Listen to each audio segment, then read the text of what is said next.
Good evening, ladies and gentlemen, and welcome to the playoffs, the quarterfinals here of Coalition League's summer split. This is the Noxus division tonight. I'm Random Minion Caster, and alongside me here for game one is going to be Adorat Luna, and this series is going to be between Seven Men and Vengeful Reapers here. Two very, very aggressive team fighting teams. Luna, how are you feeling tonight? I'm feeling pretty good. I think it's going to be a pretty close series. Glad to hear. Yeah, both these teams so far, they're some of the more bloodthirsty teams in Noxus, and neither of them uh, tend to go down easy here. So definitely will be. There's a very strong possibility it's not going to be a sweep like we saw earlier this week between SFAD and Imagine Wagons. Right. There's a very good chance that we see a 3-1, maybe even a 3-2 game. So strap yourself in, folks. It might be a long night. For sure. Now you're expecting a 3-2, 3-1. Who do you favor here, Luna? I'm gonna say 7 men, just barely. Uh, just because Vengeful Reapers they have played in a like in these kind of playoffs since they were here last split, so they're a little bit more experienced. So I'm curious to see how 7 men's going to be able to handle going potentially the full 5 games. For sure. And the last time these two teams met, it was back in week two here of the Noxus division. It was seven men coming out with the win, just barely there. It was a 2-1 series, a very close one as well. Now that we're going to a best of five, we'll have to see how that one plays out. And just to introduce the two teams for game one here, it's going to be seven men on the blue side for game one and Vengeful Reapers on the red side. And it's going to be top lane sucks in the top lane for seven men. Teemin once again in the jungle, Alpals in the mid lane, ADC Muxtar and Y, and support the Ascendant. And on the red side here, it's going to be Vengeful Reapers with Shapiro in that top lane, Noise in the jungle, True Hero in the mid lane, Drizzle as ADC, and JD Leon 1 as support again. And we did see Shapiro last week, week 5, where he once again put out his AP Skarner. That's interesting. I'm not sure if I caught that game. Yeah, it wasn't the live streamed one here. I believe it was the Tuesday stream, if I recall correctly. But he did pull out that AP scar, and he has done it before. I can't remember the last time he did it, but I remember it went well for him. Unfortunately for him, this on the week 5, it kind of backfired a little bit. He ended up losing his lane quite badly and wasn't able to really have much of an impact in game. So I'm curious to see how that one's going to play out and whether he's going to try and pull it back out again here in this best of 5 series. That'll definitely be interesting to see. I'm also curious as to how the patch from this week is going to affect players' pick and bans. For sure, as you mentioned, we did have a patch rollout this week with quite a few buffs and nerfs, and quite a few of these do affect the champions that we have seen show up here in the Coalition League. So, Luna, if you want to give us a rundown, which buffs and nerfs do you think are going to affect the League here in the playoffs? At least for ideally our level of play, the one overall nerf I feel like is going to be the biggest is going to be the Bolivar nerf because they nerfed his healing on I believe it's his W down here. Yeah, on Frenzied Maul. It reduced the healing on monsters, minions, and monsters by 50%. So while that's going to be a little annoying for in lane, that's definitely going to hurt a lot for Jungle Volibear. They also slightly reduced his base attack speed, but I feel it's negligible because his old base attack speed was 0.66 and now it's 0.625. So I don't know. It on paper it doesn't look like that big of a nerf, but the feel of it might be very drastic. For sure. And speaking of, it sounds like that Volibear nerf going to hit the jungle more than anything else. Teemin, his jungle champion pool, not known to be very big, pretty much just Vi and Lee Sin exclusively. Noise as well, I don't think has pulled out the Volibear in the jungle either. So I'm actually not sure how big thing this is going to be for these two particular teams. Other teams in the coalition league definitely have pulled out Volbear quite a bit as well, though. So will be interesting to see, especially considering that Vengeful Reapers and Seven Men do sometimes change up their rosters quite a bit. Whether or not we will be seeing that sort of issue come in here. And picks of bans actually have started up for now, and so it's going to be Seven Men with the Fizz ban right away against True Hero here. I mean, I like Fizz ban. Everyone, Fizz is just one of those champions that everyone hates, right? He's like the Teemo of mid lane. I mean, a little bit harsh, but kind of true. I mean, it's a very dangerous champion. We've seen people really pop off with it and just absolutely carry games. I'm trying to recall who it was who played it last week here. I think it was Web Hippo. No, not Web Hippo. Mohawk Gaming. Right. He was the one who got the pentakill with the Fizz in week 5 here. So definitely an issue. And they're going to ban out the Ezreal as well against Drizzle. For the side of Vengeful Reapers, we see a Vi and potentially the Lee Sin ban here. So they want to try and pinch Teemin. And we've not really seen Teemin play really any other champions throughout the summer split. So yeah, it should be interesting to see what he decides to pull out instead once his top 2 champions are picked out from under him. Right. And the Ezreal ban it's a little odd because Ezreal is one of the champions that did get a minor nerf. He got a nerf to his Arcane Shift by increasing the cooldown at all ranks by 3 seconds. For sure, but just so slippery. I guess they don't want to give it over to Drizzle at all. And we do see the Wukong ban coming out as well from Seven Men. They don't care about the nerf to the ultimate. They still want it off the table here. And I believe Noise has played it in the jungle before.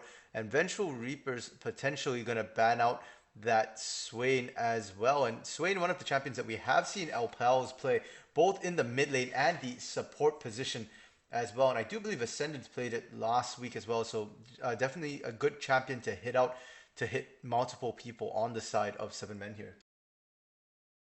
I definitely agree.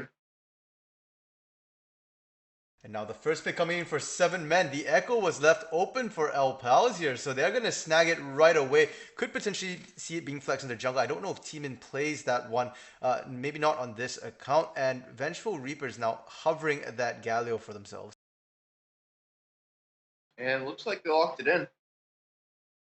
Yeah, so that will be most likely Galio for True Hero here in the mid lane. And we've seen a lot of Galio actually in the league so far. A lot of teams liking the ability to sort of affect the rest of the map. And a very quick Aphelios lock in here for Drizzle. So, what were your thought? What would your thoughts be on if that's actually a Galio support? Because a Galio support with an Aphelios, that could be devastating. Fist of Justice in, hit that taunt, set up for Aphelios with chop rooms. Sounds scary. For sure, and we have seen Galio being flexed into that support lane.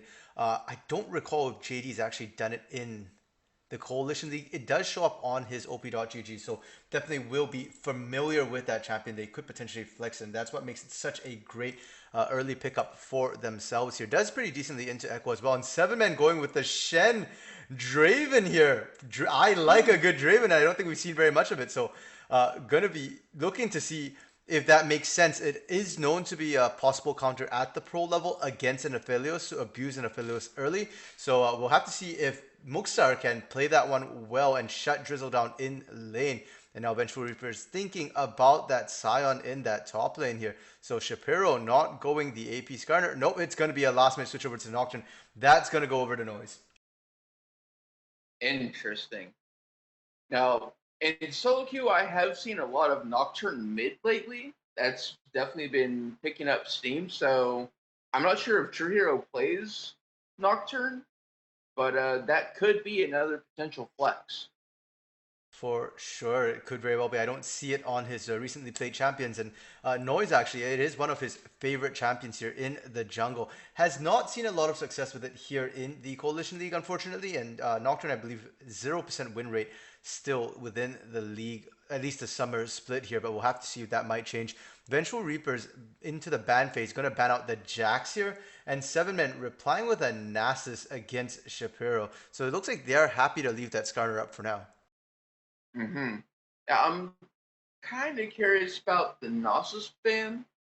Like I get it's like Noxus is one of those just hard scaling champions. If you leave him alone, he's just terrifying. I mean, I don't want to go against Noxus with 500 Q stacks. That's just a bad day. Yeah, I definitely don't want to let it go into the late game. I would be surprised if this game does end up going to the late game, though. Both Vengeful Reapers and Seven Men tend to pick an extremely aggressive early game, and they tend to have that mentality of win lane, win game. So, would be a little surprised if the game does stretch out. And we do see the last bans coming out. It's going to be the Kane for Vengeful Reapers and a Scion ban from Seven Men. So, I don't know if that was a bait. But if it was, it's successful. They do manage to fish out a Scion ban, and Vengeful Reaper is going to select Thresh for their support. So it is going to be that Galio mid, the Nocturne jungle here for Vengeful Reapers. So far, it's a very strong comp. A lot of beef. Yeah, and that's often what gets drafted with an Aphelios. Aphelios really, really strong late game carry. Despite the nerfs he has received recently, Aphelios still scales ridiculously well into the late game. So you just really need a solid front line. And we do see the Hecarim come out here for Seven Men. And as you guys all know, I do love myself a good Hecarim, and I'm so glad to see it being picked out once again here. It And a Kale locked in as well. So that looks like it's going to be a Shen support in that bot lane. Kale in the top lane for top lane sucks here. A very aggressive composition coming out from Seven Men with some great skilling as well. that's definitely going to be that's a very interesting comp. Um, I feel like if that is what they're running, and there's that Skarner potentially that you're talking about, but I feel like for Seven Men with that comp, that Hecarim is looking for a top gank because you have to get Kale fed early. Kale has to be able to hit six as fast as possible, or it's really difficult for Kale to come online. For sure, and even if he doesn't find many successful ganks in the top lane, he's got such aggressive lanes here. I mean, this is so typical of Seven Men. You've got kill pressure with that Echo in the mid lane. Up well against the Galio, it will take a bit of doing, but you can burst him down in the bot lane with the Draven Shen. That tells me they want to get aggressive and find some kills. So Teeman gonna have lots of options here.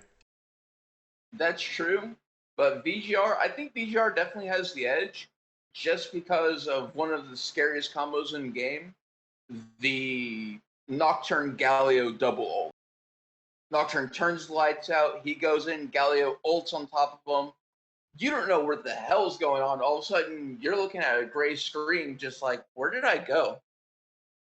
For sure, going from black to gray definitely could be an issue, and so that looks like, from the sounds of it, that Vengeful Reapers is going to be looking more towards that mid game then, when they do have the ultimates unlocked, when they can start making the global plays. Potentially, yeah. It also depends on positioning a lot because, like I said, both teams are super aggro in the early game.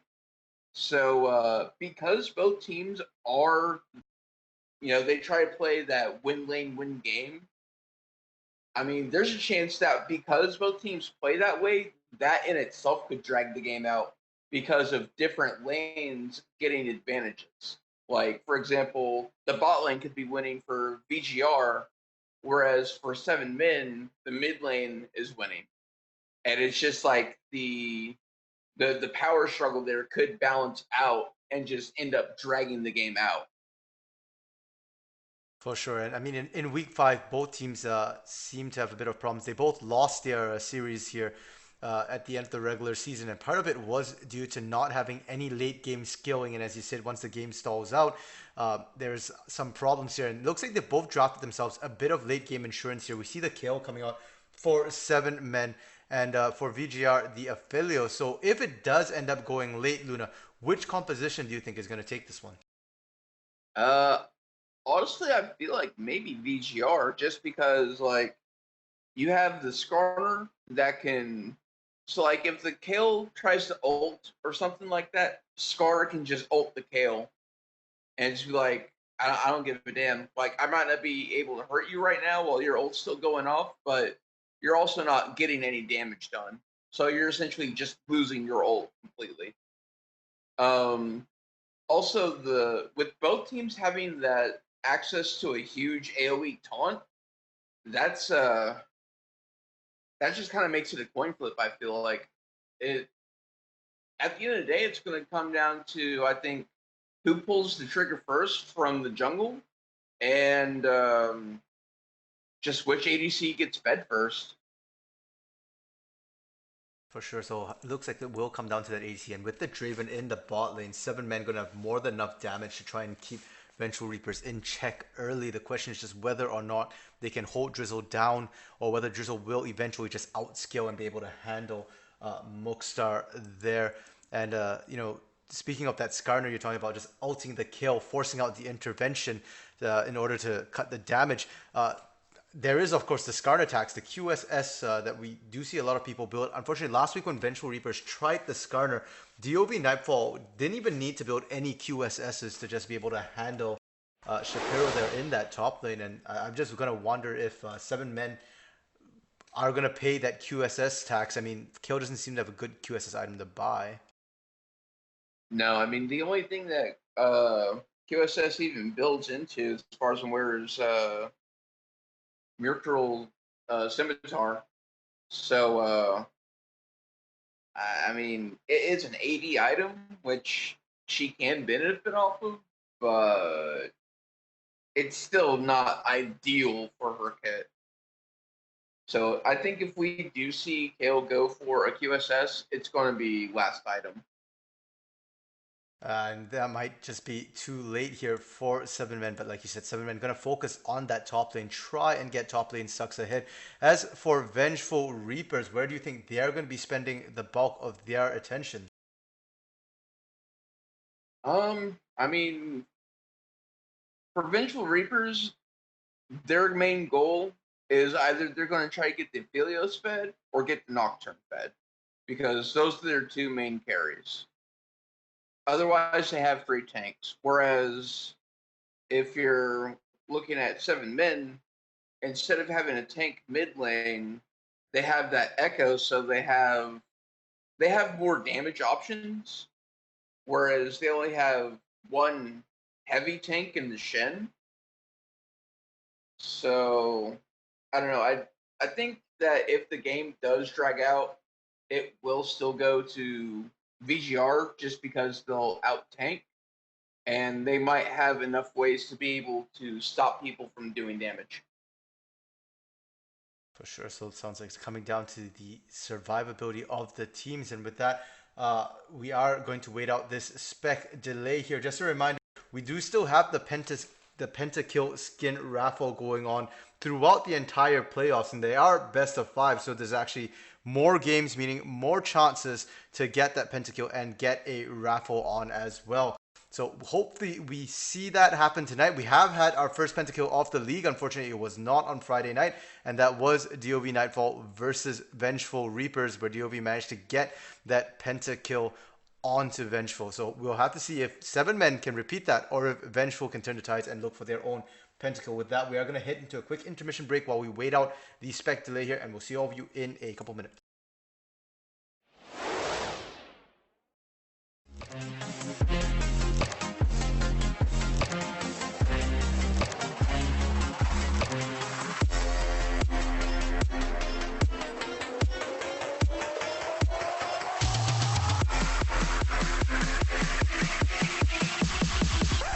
Same old crap over and over again.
And we're back, ladies and gentlemen. Welcome to Summoner's Rift, where we're kicking off Game 1 between 7 Men and Vengeful Reapers. Once again, 7 Men on the blue side here, Vengeful Reapers on the red side. And this will be a best of 5. We are in the playoffs right now, so teams fighting to continue their playoff runs. The deeper you go, the more points you score for the eventual World's Cup here. And with that, both teams just starting up here with a defensive start, just making sure they don't get invaded on. Nobody really wanting to risk anything at level 1 here. Yeah, it's a very good respect call by both teams. VGR, they probably would have had a very good option to go for the 5-man invade, having the Thresh and the Galio. But I can definitely get behind just going with the respect play. For sure, and these two teams are actually quite familiar with each other. From what I understand, they do actually scrim against each other outside this league as well, and quite a few of their players are on good terms with each other and do dual queue together. So a lot of, I think, respect also between the two teams. Nobody really wants to get caught out this early, and maybe there was some, and perhaps they just know that level 1 is not the best play to go here. And we do see the junglers both starting on the bottom side of the map here, respectively. So looking like we're going to see some action potentially in that top lane, like you're called, trying to get Kale either ahead or behind, depending on which team you're on. Right. Because again, like, Kale, if she gets too far ahead, Kale can be a hyper carry. Like, that is her main goal, is to eventually just stomp.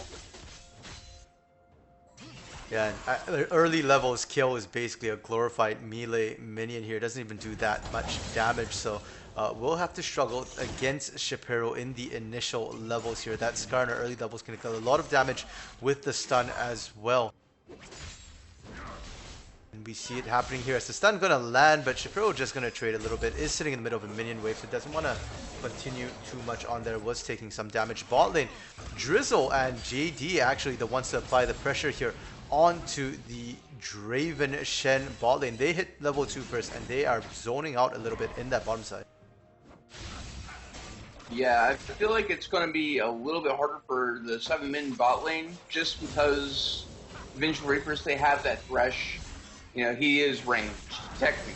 And in the top side, Shapiro punishing top lane sucks here. We see the flash coming off top lane real early here, but Shapiro has to be careful. He's going to get knocked under turret. A beautiful first gank from Teeman. He might not be on that Vi or Lee Sin, but he's still as aggressive in the early game as ever.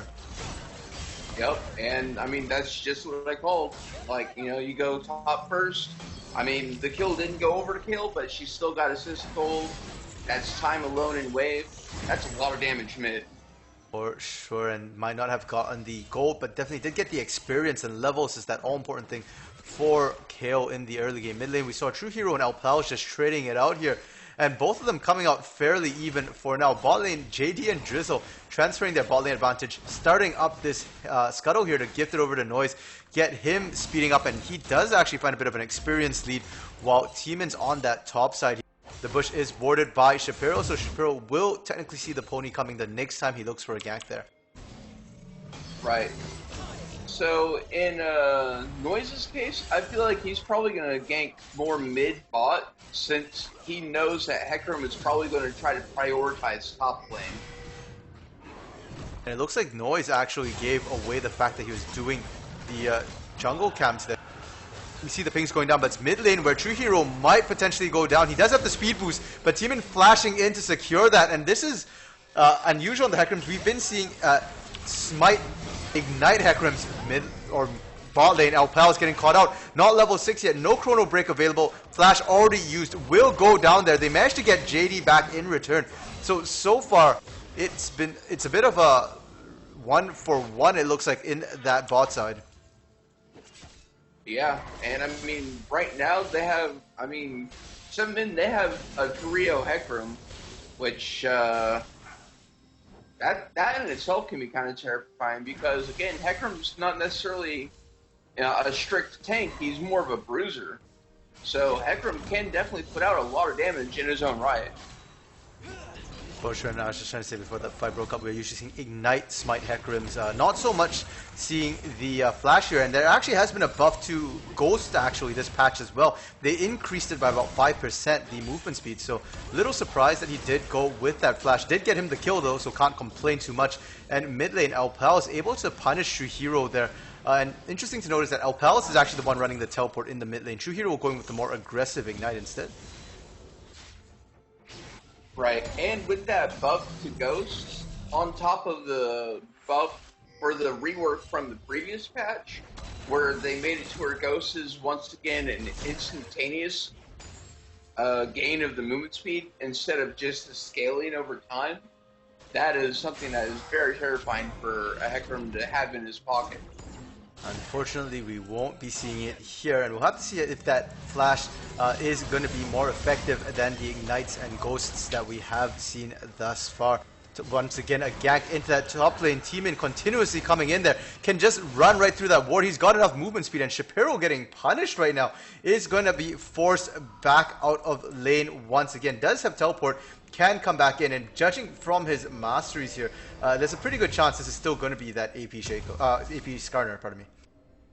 Yep, I mean, he just picked up a Sheen for himself, so I'm really curious to see how well that's going to benefit him, especially since Kale already has so much disdain just because of the W in her kit, and she already picked up a Vampiric Scepter.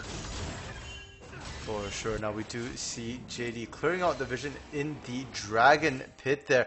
And Vengeful Reapers could potentially look to start up the Dragon here.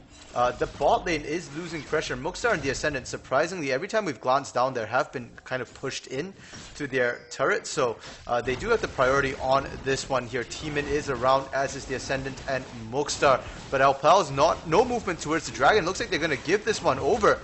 And an early smite from Noise, not afraid that there would be an attempted steal by Teemin there. Cloud Drake going over the way of Vengeful Reapers. Right, and again, it's going kind of just like how I called it, surprisingly, for once. Noise just like, I mean, if Teemin's going to be top side of the map most game, I'm just going to sit bot side. I mean, yeah, I might lose Rift Heralds potentially, and my bot lane, or my top lane might suffer. And it's paying off, because he got level 6. Paranoia turning on. A beautiful death sentence from JD to start that one out. And they instantly burst Mookstar down. You could see how quickly he just basically vanished as soon as that Paranoia turned on. That's a good turnaround from Vengeful Reapers, and they're firing back. They're down a kill, but they're almost dead even in gold right now. Man, Shapiro getting punished hard. Whew. Yeah, having to burn his flash in that top lane. Did not use the teleport to get back to the lane prior, so will have it available this time. And mid lane now, Alpal is getting collapsed on by 3. Was trying to get pressure onto True Hero. The flash coming out from True Hero there. He held onto it in the previous gank. Another flash coming out. This is going to be Noises this time. But it looks like Alpal is getting out. There is still the intervention available from top lane Stux, and somehow... Oh, no, maybe not quite yet, because he did have to use the intervention. He does manage to dodge that out, and now it's going to be Teemin deep in the backline. He manages to turn around and found True Hero. He's going to go down, and that's a shutdown going to Shapiro there. It's a 1-for-1, but Vengeful Reapers coming out with the win, with the bounty there, after a ridiculously long chase through their jungle. Yeah, Shapiro definitely going to be feeling really happy after that one, being like, yeah, that's some payback for that first blood earlier, man. Definitely need that gold right now. And Alpal's owing Teemin for that one. Teemin had to dive in to keep him alive. There was no intervention available. It was already used on Alpals as well. And that's going to actually give the Herald over the way of Vengeful Reapers. So Vengeful Reapers, despite what we thought about how they might have a weaker early game, is actually the ones dominating right now in the early game, especially with that focus on objectives. It's kind of even right now. I mean, yeah, they do have the focus on objectives, but they are still down to kill as well. So I don't know. It might balance out here. For sure, and we're seeing the instant Herald drop into that mid lane as well. 2 plates going down to True Hero and Noise, but Teemin coming in. He's not happy with this. He's looking to try and get True Hero into the turret. Can't quite find it here, but they've got enough damage. There's no smite available, no flash available, pardon me, this time. Paranoia coming on, but they don't care because they know that the Ascendant's up as well. And that's going to be another kill going to Teemin. He gets himself a bounty, not as big as the one he gave up, but he's now 5-1 here. And I mean, there you go. It's like right now, Vengeful Reapers, they might be on top of those objectives, but I mean, so far they got the Cloud Drake. Yeah, they got a few free plates from the Rift Herald, but I mean, they're down roughly 1,000 gold right now, so the kills are still overall paying out for 7 men. For sure, and last week I actually criticized Teemin for picking such early game junglers like Vi and Lee Sin, and he's unable to do much into the late game, but this time he's on a Hecarim, and Hecarim scales into the mid game amazingly well, and in the late game is still better than a Lee Sin, so the fact that he's 5-1 does not fill me with as much concern as it normally would, and in fact, I actually think this is going to be a huge problem for Vengeful Reapers. We do see Noise near the top side doing his Krugs. No Paranoia available, so we'll not likely be able to gank top lane. Sucks for now. Right. Now, I'm wondering what top lane Sucks is going to be going after he finishes that Hextech Gunblade that he's currently working and I'll on. have to put you on hold for a second there because he doesn't need Paranoia when you can just drag top lane Sucks in. Intervention is available. The fear comes out, and we see the teleport coming in from Alpals here. At the Stat United as well from the Ascendant, and Alpals' teleport was interrupted. True Hero going in, and True Hero might pay for this because we did see Teemin there. Now top lane Sucks just trying to get away. Can he do it? No, he can't. Noise able to run him down, and now it's going to be the Ascendant in trouble. Paranoia finally comes up, and he gets a double kill for himself. Noise coming back big. He's now 4-1, returning fire onto Teemin. Yeah, that was really well played by Noise. Good answers by the Ascendant and from Alpals, trying to help top lane Sucks get out, but unfortunately it just kind of didn't pan out for him. But at the end of the day, they are still currently just a little bit ahead. Yeah, about 1,400 up for now. Not really reflected in the items just yet here, except for in the mid lane. Alpals just managing to pick himself up a Proto Belt. We'll have the slightest of edges against True Hero there. And in that bot lane, the Ascendant standing united into the top lane actually forced Muxar to have the base. He could not lane 2v1 in that bot lane alone right now. And another interesting part of the comp from VGR is not only do you have the Skarner that's going to be able to punish the Kale, but the fear from the Nocturne temporarily stopping her from being able to attack is also going to be very detrimental. Sure, now it's Alpals going in aggressively. Does manage to get a stun, and they do instantly drop Drizzle there. Chrono Break now being used by Alpals. Gets him back out, and it's going to be the Ascendant going down, but he's traded his life for 2. A 2-for-1, a 3-for-1 is definitely a worthwhile deal. And 7 men at the Dragon Pit just turn it around here. And they blow a huge lead, 2,500. Going to be more than that by the time they finish taking themselves this Ocean Drake here. And we've said it before, we'll say it again, the most important solo Drake is Ocean Drake here. So having that will definitely benefit 7 men a lot here. Yep, and it looks like Soul is going to be Inferno, so that's going to be interesting to see who's going to be able to claim Soul if the game drags out that long, because both teams are going to benefit hugely from having 3 Inferno Dragons.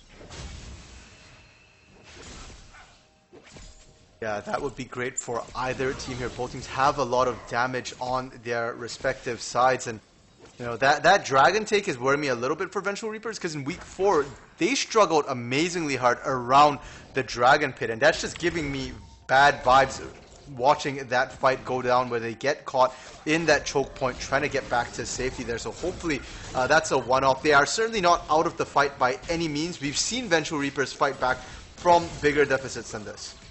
Right. I think the one major issue with how that team fight went was True Hero was already in the middle of his own team when he tried to go in for the ult.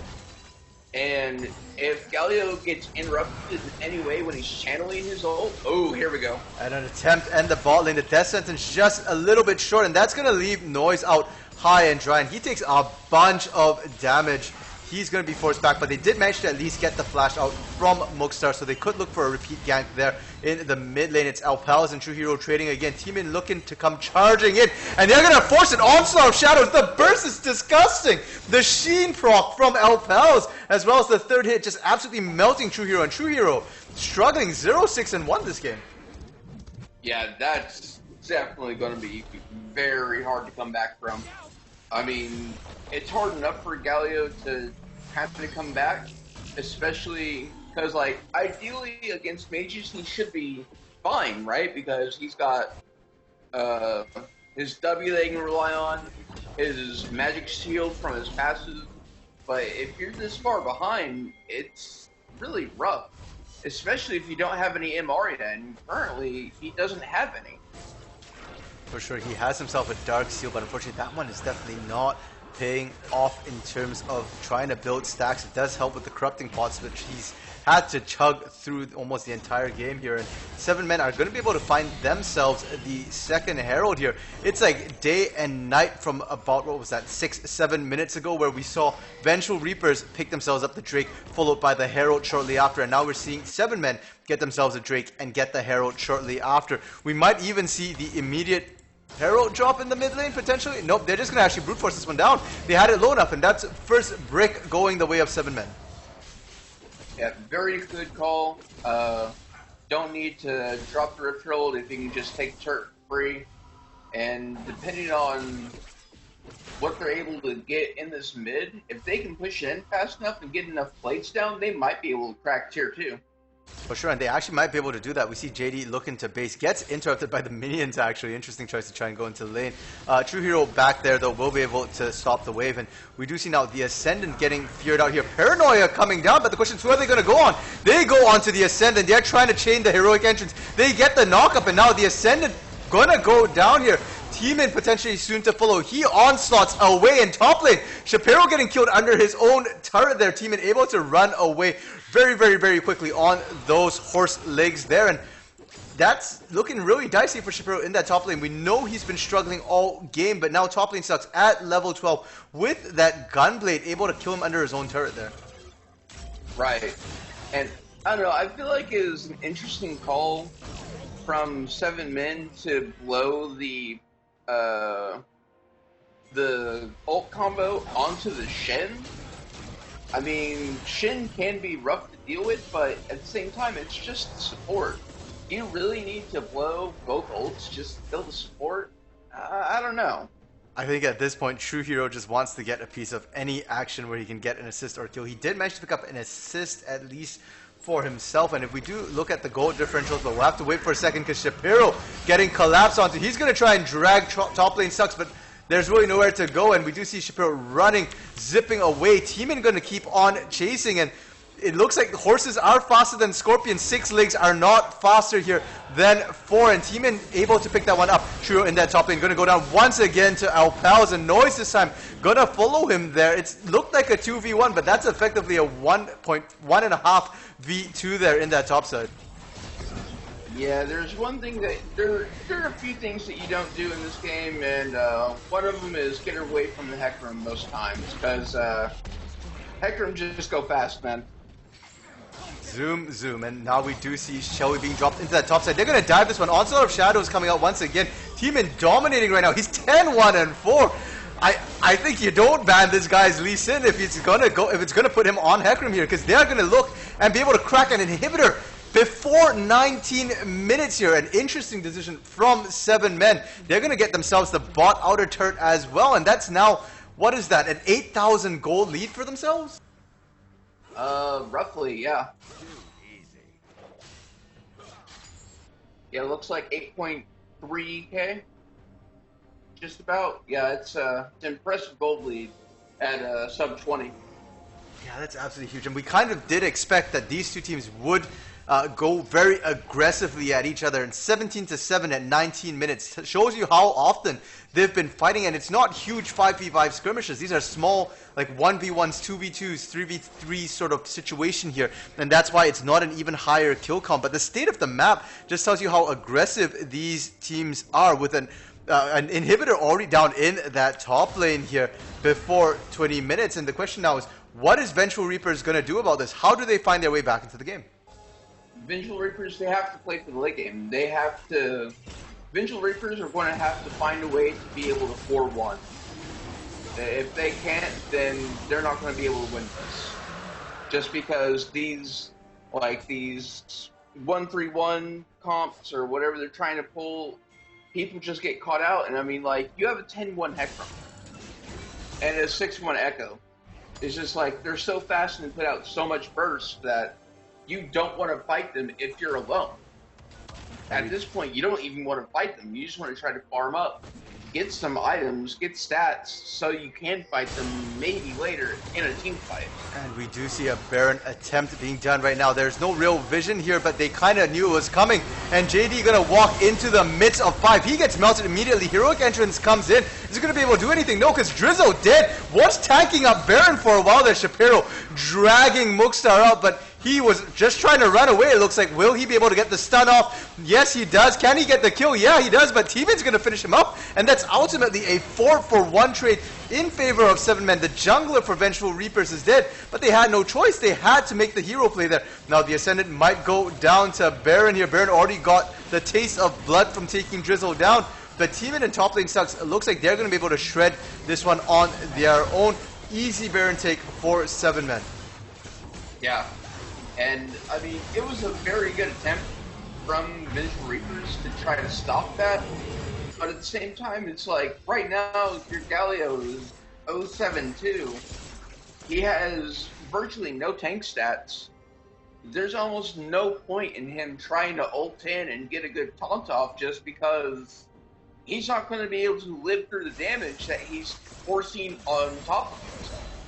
He just taunts and then dies.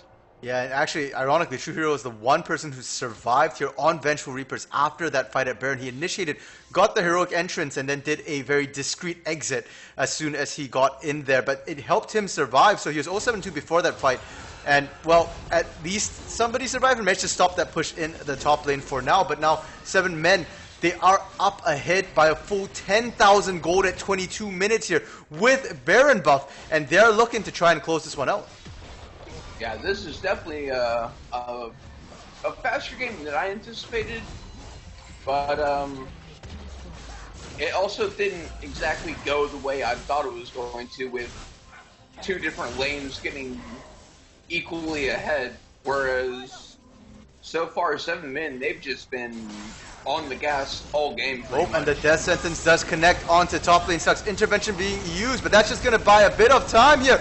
Will it be enough? Yeah, because T-Min came in with the onslaught of shadows. Paranoia turns on. He's going to be able to hunt down top lane. Sucks, but it's now a 2-for-2 here. A 2v2, pardon me.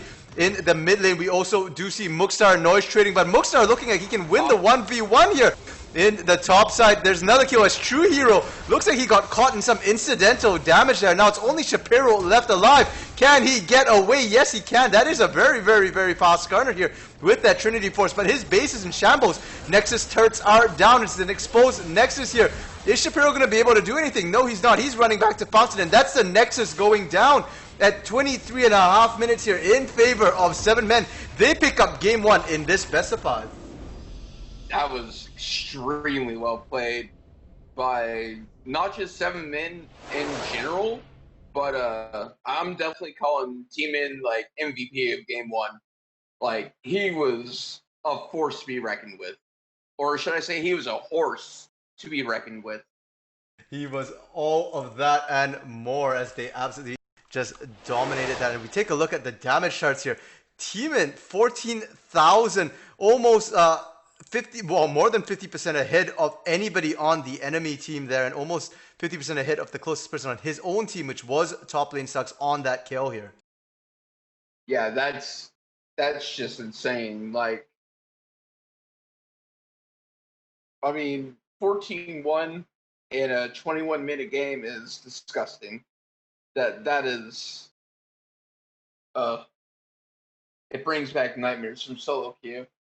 For sure. Interesting to note was that Mokstar did not get the lead. We were expecting him to be able to on that Draven. Actually pumped out very little damage compared to the second lowest on his team compared to his solo lanes and the jungler as well. And yeah, so this game, we expected the 7-man bot lane to win, and we expected the Vengeful Reaper's top lane to win.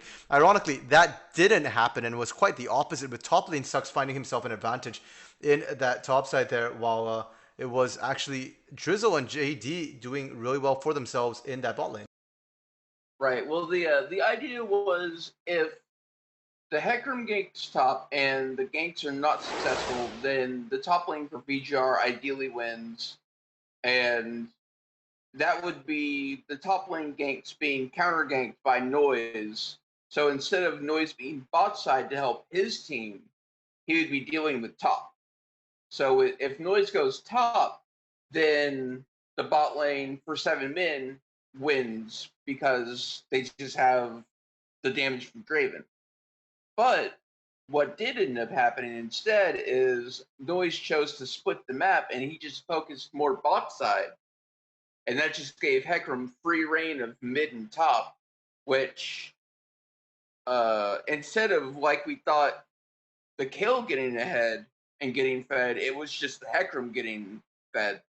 He got that first kill early, and he just took it and ran. For sure. And so going into game 2 here, we did see Vengeful Reapers banning out both the Vi and the Lee Sin against Team. And what are we expecting from Vengeful Reapers to try and come back here for game 3? For game 2, Sorry, for game 2, pardon me. I'm thinking that if this game goes to 5, we're going to see a Hecarim ban in 4 games.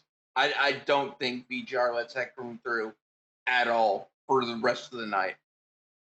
Because I think the early gank top from, or just wherever the Hecarim ganks, if the Hecarim can get ahead like that again and is undealt with, it's GG. Okay, and we'll have to see if that's the case here. We are going to head into a short intermission break while we set up for game 2 and see if Vengeful Reapers can bounce back after that swift loss in game 1 in this best of 5.